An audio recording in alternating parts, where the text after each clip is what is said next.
बात किया, जिस तरह से आपने सवाल उठाया कि सरकार कितने सारी योजना, इधर ही सर प्रधानमंत्री उद्योग योजना के तहत लगभग 16,000 लोगों को सर 10-10 लाख रुपये दिया गया, इधर शाहनवाज हुसैन जी ने बोला है। उसके बाद सर 16,000 लोग बेरोजगार इसे दिया गया सर, ये बोल वो रहे सब हैं। मिलाकर के 40% है। आपको पता होना चाहिए, अगर बम्बई का केवल आप सीडीआर देखेंगे बम्बई का, तो बम्बई में 150-60 जाता है। इसके पीछे क्या कारण हो सकता है? बैंक क्यों नहीं लोन देती है? बैंक नहीं लोन देती है तो ये सरकार इसके लिए रिस्पॉन्सिबल है। सरकार के नियंत्रण में बैंक है, सरकार के नियंत्रण में बैंक है। सरकार को ये पूछना चाहिए, वित्त मंत्री के साथ, बिहार सरकार के वित्त मंत्री के साथ बैंकर्स की बैठक होती है हमेशा 3 महीने पर। भारत सरकार के वित्त मंत्री के साथ बैंकर्स की बैठक होती है, उसमें सीडीआर रेशियो की सुधार करने की बात हर बार होती है। लेकिन बैंक के थेथराई है, बैंक प्रशासन की थेथराई है कि वे लोग सीडीआर रेशियो को नहीं सुधार करते हैं। कैसे आंध्र प्रदेश में 131 है सीडीआर? आंध्र प्रदेश की मजबूत राजनीतिक क्षमता है वहां के मुख्यमंत्री की, तभी ना वहां आपको 131 सीडीआर है वहां। यानी वहां के लोग, आंध्र के लोग 100 रुपया जमा करते हैं तो वहां की बैंकिंग प्रणाली 131 रुपया देने के लिए मजबूर है। साफ वहां आंध्र प्रदेश के मुख्यमंत्री ने कह दिया कि तुम लोन नहीं दोगे तो तुम्हारा बोरिया बिस्तर बंद कर देंगे। राघवेंद्र जी, ऐसा समझा जाए कि सरकार ऊपर से तो कहती है बैंक को लोन देने के लिए, कहीं सरकार के दबाव में ही और बैंक लोन नहीं देती है। बिल्कुल, हमको तो लगता है कि सरकार अंदर अंदर से मिली हुई है बैंकों से। राघवेंद्र जी, ये जो लोन नहीं दे रहा है, यूथ बर्बाद की कगार पर जा रहे हैं, जो छोटे छोटे उद्योग लोग हैं, क्राइम बहुत ज्यादा इसके लिए बढ़ गया है। तो मेरी पार्टी तो शुरू से ये मान रही है कि अगर किसी हाथ को तुम रोजगार नहीं दोगे तो हाथ बेकार थोड़ी बैठेगा, वो हथियार उठा लेगा। हाथ को तुम रोजगार नहीं दोगे तो हाथ बेकार थोड़ी बैठता है, हथियार उठा लेगा। हथियार उठा करके वो क्राइम कर रहा है। ये इसके लिए रेस्पॉन्सिबल तो बिहार गवर्नमेंट और हमारी बैंकिंग प्रणाली है। आप मानते हैं कि क्राइम इस कारण से बढ़ता है? यहाँ बेरोजगारी की वजह से भी क्राइम तो बढ़ता है। आदमी भूखे मरने वाला व्यक्ति क्या करेगा? कुछ लोग को तो गुमराह हो ही जाते हैं, कुछ लोग तो गुमराह हो जाते हैं। बैंक ये कहती है कि बिहार के अंदर हमारा रिकवरी नहीं हो पाता है, जो हम लोन देते हैं उसका रिकवरी रिटर्न हमको नहीं मिल पाता है। ये गलत बात है। ये लोग रिकवरी करते, मैं आपको बता रहा हूं कि गांव के किसान जो 2,000 रुपया 5,000 रुपया भैंस और बैल खरीदने के लिए लेते हैं तो उनको डाढ़ में रस्सा लगा करके ये लोग थाने में ले जाते हैं। लेकिन अरबों रुपया, करोड़ों रुपया मेहुल चौकसी, ये ललित मोदी, नीरव मोदी और माल्या, ये लोग लूट करके ले गए और दामाद के तरह इनको भारत सरकार बाहर भेज देती है। ये कहाँ का नियम है कि देश के किसान और मजदूर बैल भैंसी खरीदने के लिए 5,000-6,000 लोन लेती है और उसको चुकाने में अगर 2 महीना का लेट हो जाता है तो डांड में रस्सा लगा करके घसीट करके उसको जेल के शिक्षों में डाला जाता है। उस समय कहाँ चला जाता है कानून, जब विजय माल्या को दामाद की तरह भेजा जाता है। एक तरफ भारत सरकार लोन के लिए लोगों को जागरूक करने पे लगी हुई है, दूसरी ओर आप बजाज फाइनेंस से लेकर HDFC के बैंकों को देखिए या वो प्राइवेट सेक्टर को देखिए, वो लोन देती है और वो रिकवरी भी कर रही है, चाहे जो भी हो। लेकिन ये केंद्र सरकार और बिहार सरकार या राज्य सरकार जो भी है वो लोन ही नहीं दे पाती, तो रिकवरी कहाँ से हो? यही तो मेरा सवाल है। आपने मेरे सवाल को ही उठाया है और आपके सवाल में भी आपका जवाब शामिल है। सीधी सी बात है सर, मैं ये पूछना चाहता हूँ कि जब बजाज फाइनेंस 20% और 30% तक लोगों को दबाने का प्रयास करती है लोन देकर, तो सरकारी कंपनियां क्यों नहीं लोगों को लोन दे रही? ये सरकार की लापरवाही के वजह से है, सरकार की अनदेखी की वजह से है, या सरकार की मिली भगत की वजह से, ऐसा भी आप कह सकते हैं। बैंक प्रशासन सरकार से अंदर टेबल ट्रीटमेंट करती है, जिसकी वजह से यहाँ के जो कस्टमर है वो परेशान हो जाते हैं। कहीं ना कहीं आपका कहने का मतलब है कि प्राइवेट सेक्टर को, जो फाइनेंशियल कंपनी है, उसको बढ़ावा दे रही है सरकार। बिल्कुल, जो नॉन NBFC जिसको बोलते हैं, नॉन बैंकिंग फाइनेंशियल सर्विस, जिसमें हाई रिटर्न पर लोन दिया जाता है, हाई इंटरेस्ट पर लोन दिया जाता है, उसको प्रमोट करते हैं ये लोग बैकडोर से। वो साहूकार की तरह उनका कर्जा बढ़ता चला जाता है, उसका कंपाउंड इंटरेस्ट इतना तेजी से बढ़ता है कि जो कंज्यूमर है वो लोन चुकाने में मजबूर हो जाता है। अध्यक्ष जी, उन वार्ड सचिवों का क्या होगा? आप लोगों ने कल भी जो ट्रेन रोका था उसमें एक मुद्दा था सर वार्ड सचिव की लड़ाई कहाँ तक जाएगी? वार्ड सचिव भी सो गए हैं। वार्ड सचिव वो तो हमको लगता है थक गए हैं, थक गए। वो थक गए हैं। अब वो बार बार गुहार लगा रहे हैं, लेकिन बिहार सरकार के कानून में जू नहीं लग रहे, तो वो थक गए हैं, या हो सकता है विश्राम कर रहे होंगे, वो लंबी लड़ाई की तैयारी कर रहे जी सर, हैं। लंबी लड़ाई की तरह तैयारी कर रहे हैं कि कोरोना के बाद वह लोग और फिर लंबी से। लड़ाई की तैयारी कर रहे हैं, ऐसा भी हो सकता है। क्या लगता है सरकार को झुकना पड़ेगा वर्ष सचिवों के आगे? झुकना चाहिए, वो संघर्ष करेगा तो हर संघर्ष के में झुकती है दुनिया, झुकाने वाला कहाँ चाहिए। तक ये जायज है सर? 4 साल काम किया उसके बाद बिल्कुल बिल्कुल सरकार का जो फैसला है वो नाजायज है। उनके साथ इंसानियत के तौर पर, मानवता के तौर पर उनके साथ न्याय मिलना चाहिए। फिर से नया नियुक्ति किया जा रहा है। ये गलत। सर, जन अधिकार पार्टी की रेल रोको अभियान में वार्ड सचिव पटना के अलावा अन्य जगहों पर दिखे हैं सर, तो आप ये कैसे कह सकते हैं कि वो लोग नहीं आए, सो गए दिखे हैं? होंगे, मैं तो कहा कि भारी संख्या में उनको रोकना चाहिए, रेल को प्रभावित करना चाहिए, सब जगह करके रोक करके। रेल बहुत मैंने अंशतः प्रभावित हुआ, उसको पूरी तरह से प्रभावित करना चाहिए था, मेरा ये मानना है। चलिए सर, थैंक यू। हम लोग तो बिहार को विशेष राज्य का दर्जा का मांग करते हैं। मिलना तो हमको चाहिए बिहार को विशेष राज्य का दर्जा। यदि भारत सरकार नहीं देती है तो बिहार सरकार भी आज से ये निर्णय ले कि हम बिहार के लोगों का पैसा बिहार से बाहर नहीं जाने देंगे। तब यहाँ के लोगों को स्वरोजगार का मौका मिलेगा, यहाँ के लोगों को छोटे छोटे कुटीर उद्योग और लघु उद्योग खोलने का मौका मिलेगा, यहाँ के किसानों को अपनी किसानी करने के लिए बैंकों से लोन लेने में कोई मशक्कत नहीं करनी पड़ेगी। इस संदर्भ में पार्टी ने निर्णय किया है कि बहुत जल्द हमारे पार्टी के राष्ट्रीय अध्यक्ष आदरणीय राजेश रंजन उर्फ पप्पू यादव जी भारत सरकार के वित्त मंत्री और भारतीय रिजर्व बैंक के गवर्नर से मिलेंगे और इस संदर्भ में उनको पूरी बात बताएंगे। उसके बावजूद भी 15 दिनों के अंदर में वित्त मंत्री और गवर्नर से मिलने के बाद, रिजर्व बैंक के गवर्नर से मिलने के बाद 15 दिनों के अंदर में अगर बिहार के लोगों को लोन देने में बिहार की बैंक अगर आनाकानी करती है तो जन अधिकार पार्टी के कार्यकर्ता बिहार के बैंकों में तालाबंदी लगाएगी और बिहार सरकार से और यहाँ के लोगों को कहेगी कि इस बैंकों में हमारा पैसा नहीं जाएगा,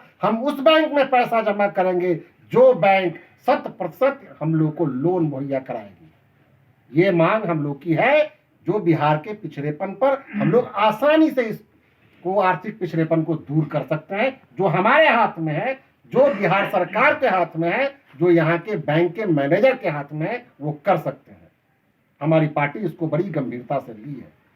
दूसरी बात है कि हम लोग हर साल अपना सदस्यता अभियान शुरू करते हैं जनवरी से। इस बार भी हम लोग 15 जनवरी से सदस्यता अभियान की शुरुआत कर रहे हैं।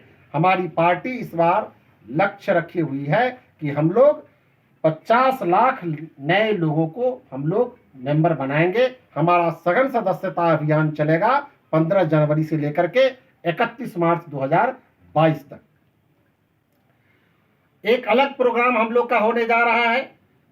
लोक नायक कर्पूरी ठाकुर जी की जयंती है 24 जनवरी को और देश के अमर शहीद नेताजी सुभाष चंद्र बोस की जयंती है 23 जनवरी को। तो 23 और 24 जनवरी को हमारी पार्टी वर्चुअल ट्रेनिंग कैंप लगाएगी। पार्टी के राज्य स्तरीय कार्यकर्ताओं का वर्चुअल ट्रेनिंग कैंप 2 दिनों का लगेगा, जो हम उसकी घोषणा कर रहे हैं। हम लोगों ने ये तय किया है कि अभी जो कोरोना के नाम पर जो अंतर्राष्ट्रीय स्तर पर हैवॉक क्रिएट किया गया है, ये ड्रग माफियों की उपज है, इंटरनेशनल ड्रग माफियों की उपज है, जिसके चलते दुनिया के तमाम हुक्मरान उसके गिरफ्त में आए हुए हैं, उसके इस माफिया के चंगुल में फंस गए हैं और हुक्मरान लोग अपने यहाँ की जनता को कोरोना का भय दिखा करके यहाँ के धन का लूट मचा रखे हैं। इस बात का हम लोग पूरी तरह से विरोध कर रहे हैं। दुनिया के बड़े बड़े साइंटिस्ट ने कह रखा है कि कोरोना नाम की जो का भय दिखाया जा रहा है वो कुछ नहीं है। जो पहले से गंभीर बीमारी से पीड़ित रहते हैं वे लोग मरते हैं, और खास तौर पर अभी जो नया वेरिएंट ओमिक्रॉन आया है ये तो बहुत हल्का इफेक्ट डालता है, लेकिन यह स्वयं यह ओमिक्रॉन किसी व्यक्ति को होता है तो उसके इम्यूनिटी पावर को बहुत बूस्टअप कर दे रहा है। ये टीका लगाने से ज़्यादा बेहतर है कि किसी को ओमिक्रॉन हो जा रहा है तो वो पहले से ज़्यादा इम्यूनिटी पावर उसके अंदर में डेवलप कर जाता है और फिर उसको कोरोना नहीं हो रहा है। ये दुनिया के तमाम साइंटिस्ट इस बात को बोल चुके हैं और वैसे साइंटिस्ट जो अपना पेपर शो कर रहे हैं इंटरनेशनली मीडिया में, उसको नहीं आने दिया जा रहा है। यूट्यूब और सोशल अकाउंट उसका बैन कर दिया जा रहा है। जो चैनल और जो पत्रकार इस चीज़ को है कि बिहार के पिछड़ेपन का कारण केंद्र सरकार और राज्य सरकार द्वारा बैंकों के सिस्टम में जो लापरवाही बरत रही है वो है। अभी कुछ दिन पहले रिजर्व बैंक ऑफ इंडिया का एक CDR का स्टेट वाइज रिपोर्ट आया है। इसमें बताया गया है कि बिहार का जो CDR है वो 40.1% है। देश के औसत CDR रेशियो से लगभग आधा है। तो हम और हमारी पार्टी ये मानती है कि बिहार के लोग गरीब क्यों हैं, बिहार के लोग बेरोजगारी का दंश क्यों झेल रहे हैं, बिहार के लोग बाहर जाने के लिए क्यों मजबूर हो रहे हैं, क्योंकि इनको बैंकों से कोई लोन नहीं मिल रहा है। ये बैंक में आवेदन देते हैं कि हमको लोन दीजिए तो नहीं मिल रहा है। किसान लोग क्रेडिट कार्ड बनाना चाहते हैं, उनको नहीं बनाया जा रहा है। तो लोग क्या करेंगे? भूखमरी से बचने के लिए, बेरोजगारी से बचने के लिए उनको पलायन करना पड़ रहा है। यही वजह है कि बिहार पिछड़ा होता जा रहा है दिनानुदिन। CDR रेशियो को आप इस तरह से भी समझ सकते हैं कि बिहार में जो लोग हैं बैंकों में यहाँ के जो पैसा जमा करते हैं 100 रुपया, तो मात्र उसमें से 40 रुपया बिहार के लोगों को मिलता है। बिहार के लोग अगर बैंक में 100 रुपया जमा करते हैं तो बिहार के लोगों को कितना मिलता है? 40 रुपया मिलता है। लेकिन वहीं जो हिंदुस्तान के विकसित राज्य हैं जिसमें आंध्र प्रदेश, वहां के लोग 100 रुपया जमा करते हैं और निकालते कितना है? 131 रुपया। तमिलनाडु के लोग कितना निकालते हैं? 101 रुपया से ज्यादा। दिल्ली के लोग निकालते हैं 93% से ज्यादा, 93 रुपया से ज्यादा। और महाराष्ट्र का लोग भी 93 के लगभग निकालते हैं। तेलंगाना के लोग भी ज्यादा निकालते हैं। तो ये जो रेशियो है कि बिहार के लोगों की गाढ़ी कमाई से जो पैसा यहाँ के बैंकों में जो जमा होता है, ये देश की दोषपूर्ण बैंकिंग प्रणाली के चलते यहाँ के लोगों की गाढ़ी कमाई बिहार में नहीं खर्च हो रहा है और ये चला जा रहा है बाहर के प्रदेशों में, जिसके वजह से बिहार के लोग भुखमरी, बेरोजगारी और बाहर जाने के लिए मजबूर है। हमारी पार्टी ये मांग कर रही है कि ये व्यवस्था सुदृढ़ किया जाए। बिहार का पैसा हम बिहार से बाहर नहीं जाने देंगे। हम लोग तो बिहार को विशेष राज्य का दर्जा का मांग करते हैं। मिलना तो हमको चाहिए बिहार को विशेष राज्य का दर्जा। यदि भारत सरकार नहीं देती है तो बिहार सरकार भी आज से ये निर्णय ले कि हम बिहार के लोगों का पैसा बिहार से बाहर नहीं जाने देंगे। तब यहाँ के लोगों को स्वरोजगार का मौका मिलेगा, यहाँ के लोगों को छोटे छोटे कुटीर उद्योग और लघु उद्योग खोलने का मौका मिलेगा, यहाँ के किसानों को अपनी किसानी करने के लिए बैंकों से लोन लेने में कोई मशक्कत नहीं करनी पड़ेगी। इस संदर्भ में पार्टी ने निर्णय किया है कि बहुत जल्द हमारे पार्टी के राष्ट्रीय अध्यक्ष आदरणीय राजेश रंजन पप्पू यादव जी भारत सरकार के वित्त मंत्री और भारतीय रिजर्व बैंक के गवर्नर से मिलेंगे और इस संदर्भ में उनको पूरी बात बताएंगे। उसके बावजूद भी 15 दिनों के अंदर में वित्त मंत्री और गवर्नर से मिलने के बाद, रिजर्व बैंक के गवर्नर से मिलने के बाद 15 दिनों के अंदर में अगर बिहार के लोगों को लोन देने में बिहार की बैंक अगर आनाकानी करती है तो जन अधिकार पार्टी के कार्यकर्ता बिहार के बैंकों में तालाबंदी लगाएगी और बिहार सरकार से और यहाँ के लोगों को कहेगी कि इस बैंकों में हमारा पैसा नहीं जाएगा, हम उस बैंक में पैसा जमा करेंगे जो बैंक 100% हम लोग को लोन मुहैया कराएगी। ये मांग हम लोग की है, जो बिहार के पिछड़ेपन पर हम लोग आसानी से इसको आर्थिक पिछड़ेपन को दूर कर सकते हैं, जो हमारे हाथ में है, जो बिहार सरकार के हाथ में है, जो यहाँ के बैंक के मैनेजर के हाथ में है, वो कर सकते हैं। हमारी पार्टी इसको बड़ी गंभीरता से ली है।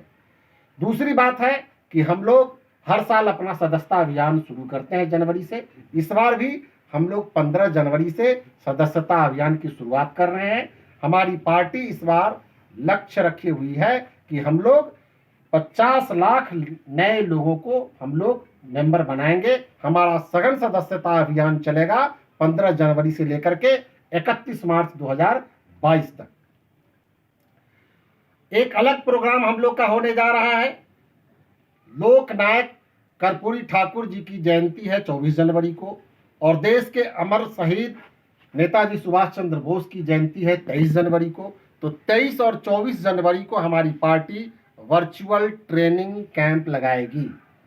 पार्टी के राज्य स्तरीय कार्यकर्ताओं का वर्चुअल ट्रेनिंग कैंप 2 दिनों का लगेगा, जो हम उसकी घोषणा कर रहे हैं। हम लोगों ने ये तय किया है कि अभी जो कोरोना के नाम पर जो अंतर्राष्ट्रीय स्तर पर हैवॉक क्रिएट किया गया है, ये ड्रग माफियों की उपज है, इंटरनेशनल ड्रग माफियों की उपज है, जिसके चलते दुनिया के तमाम हुक्मरान उसके गिरफ्त में आए हुए हैं। उसके इस माफिया के चंगुल में फंस गए हैं और हुक्मरान लोग अपने यहाँ की जनता को कोरोना का भय दिखा करके यहाँ के धन का लूट मचा रखे हैं। इस बात का हम लोग पूरी तरह से विरोध कर रहे हैं। दुनिया के बड़े बड़े साइंटिस्ट ने कह रखा है कि कोरोना नाम की जो का भय दिखाया जा रहा है वो कुछ नहीं है।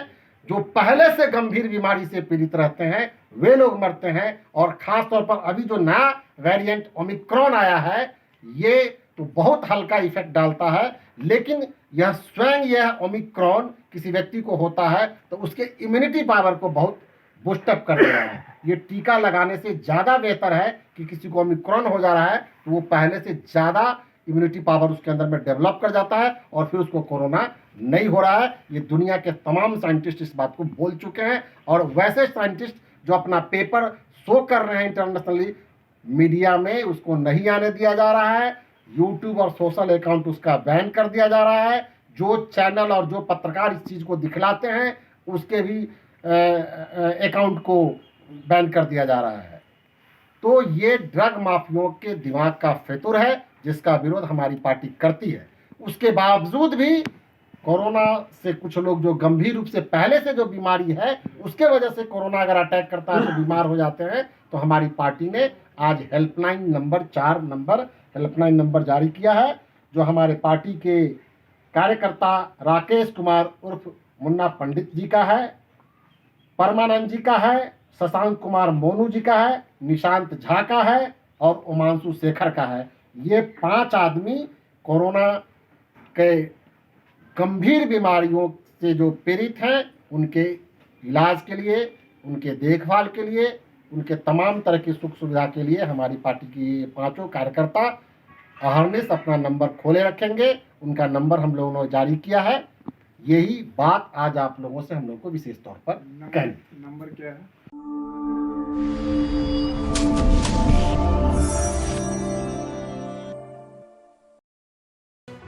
लेटेस्ट खबरों से जुड़े रहने के लिए हमारे चैनल नेशन भारत को सब्सक्राइब करें और बेल आइकन को दबाएं ताकि कोई खबर छूट न पाए।